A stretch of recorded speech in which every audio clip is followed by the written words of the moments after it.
Salut à tous et bienvenue une fois de plus sur cette nouvelle vidéo sur le décryptage de crypto-monnaie. J'espère que vous allez bien les amis, j'espère que ça pète la forme de votre côté. Aujourd'hui, on va revenir ensemble sur la crypto-monnaie Saitama Inu. Donc, hier, on devait assister au lancement de la plateforme du Saitama Wallet, donc le wallet de Saitama. Et ça ne s'est pas passé comme prévu et l'événement était un fiasco. Cela a même contribué à la chute du cours de la crypto-monnaie en question. Je pense même que c'est l'une des chutes les plus graves qu'a subi la crypto-monnaie en question sur le marché. Et ceci dû à une mauvaise communication qui s'est passée hier. Donc on va décrypter ensemble le live et l'avenir de la crypto-monnaie en question parce que là, c'est pas du tout bon quoi. C'est pas très bon signe, mais on verra ensemble de quoi concrètement il s'agit dans cette vidéo. Si jamais c'est la première fois que vous atterrissez sur cette chaîne, généralement on fait le décryptage de crypto-monnaie, d'investissement en bourse ou d'investissement en ligne de façon générale. Donc si l'une de ces thématiques vous intéresse, n'hésitez pas, abonnez-vous pour ne rien rater des prochains sujets qui seront faits sur la chaîne de façon quotidienne. Donc les amis, en ce qui concerne la vidéo du jour sur le Saitama, on va simplement se retrouver après une brève introduction.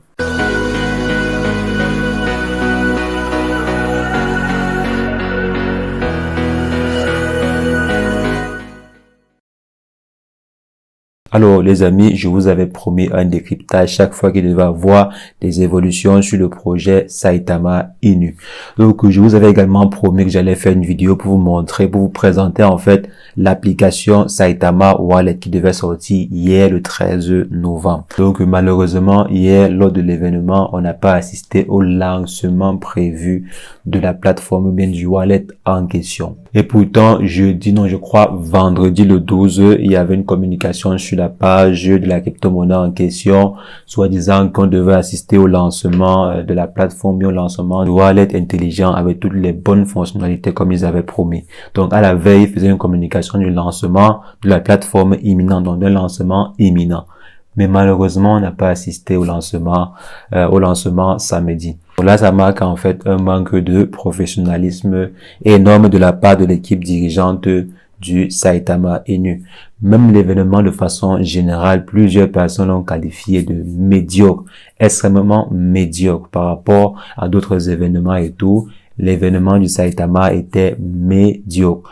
Donc moi également je pense pareil quoi. Donc c'était pas vraiment un événement digne d'une grande startup comme Saitama Inu, donc c'était pas vraiment un bon événement. Ensuite, ceux qui présentaient, ils avaient l'air d'être, je sais pas, des novices dans la matière. L'événement aussi en lui-même, on ne sait pas où c'était, dans une boîte de nuit à Las Vegas. Donc l'événement était de façon générale, c'était pas du tout professionnel, pas du tout professionnel. Déjà le fait qu'on annonce en matinée qu'il y aura annonce du lancement de la plateforme en question, on active le public que non, il y aura le lancement ce soir, et arrivé le soir, vous dites que non, le lancement sera dans 2 semaines.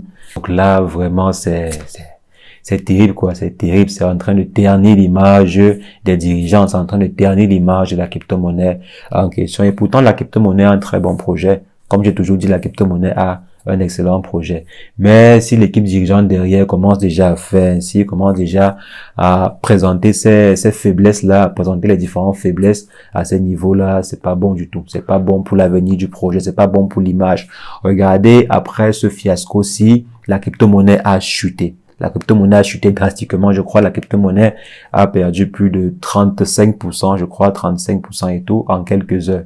Donc, vous voyez en quelques heures où a pu nous conduire la maladresse de l'équipe dirigeante actuellement. Donc, c'est pas bon signe. Faire des choses pareilles, c'est pas vraiment du tout professionnel. Ça peut arriver qu'il y ait un retard sur le lancement ou bien sur la conception d'une application. C'est normal.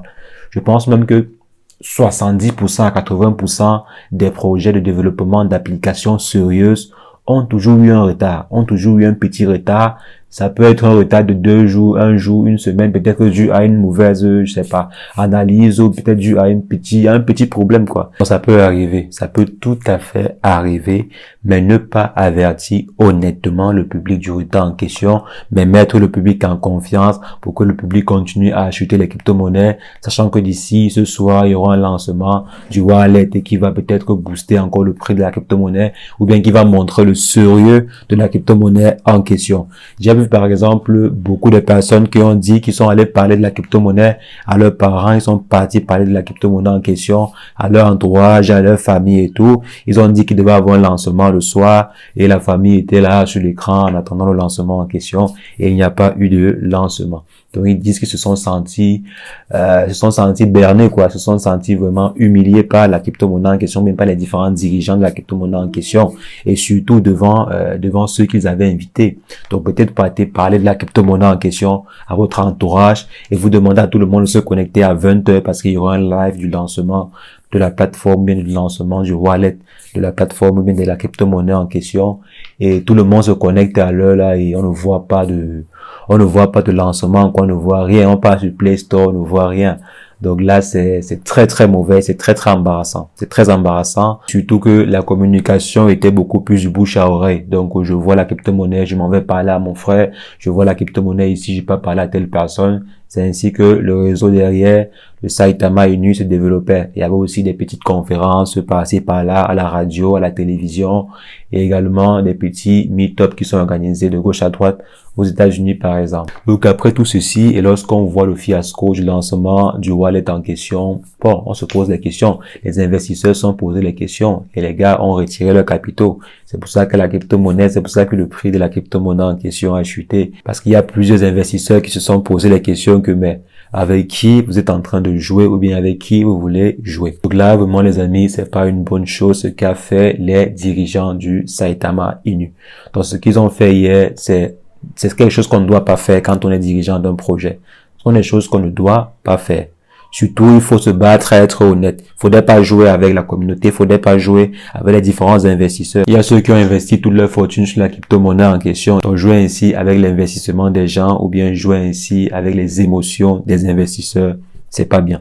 C'est quelque chose à ne pas faire quand on est en train de débuter. Donc, il faut toujours être le plus honnête possible. Soyez le plus honnête, surtout dans un projet sensible pareil. Vous savez que le marché va forcément réagir aux différentes nouvelles.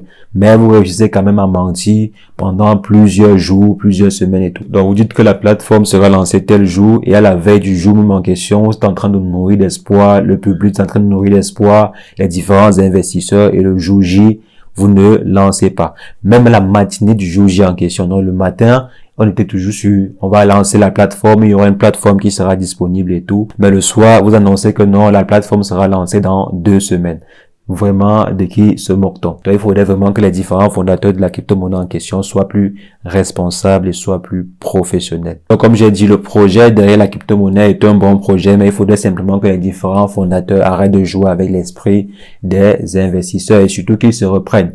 Ça peut arriver de faire des erreurs, ça peut arriver que, je ne sais pas, il y a un souci, il y a peut-être un manque de professionnalisme, mais il faudrait qu'ils apprennent de cette erreur-là. Il faudrait vraiment qu'ils apprennent de l'erreur qu'ils ont fait hier pour grandir. Ça arrive. Moi, je mets cela sous l'effet du manque de professionnalisme, du manque de connaissances et tout.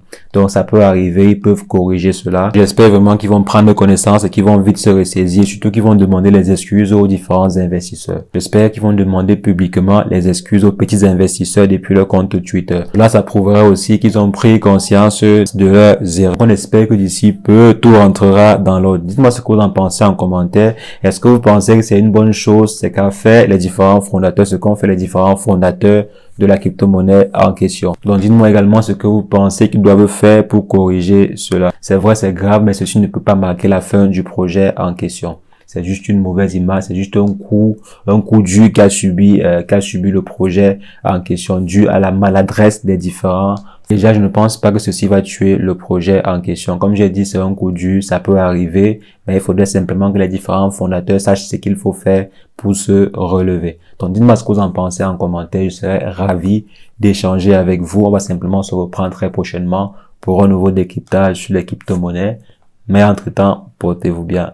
Ciao, ciao.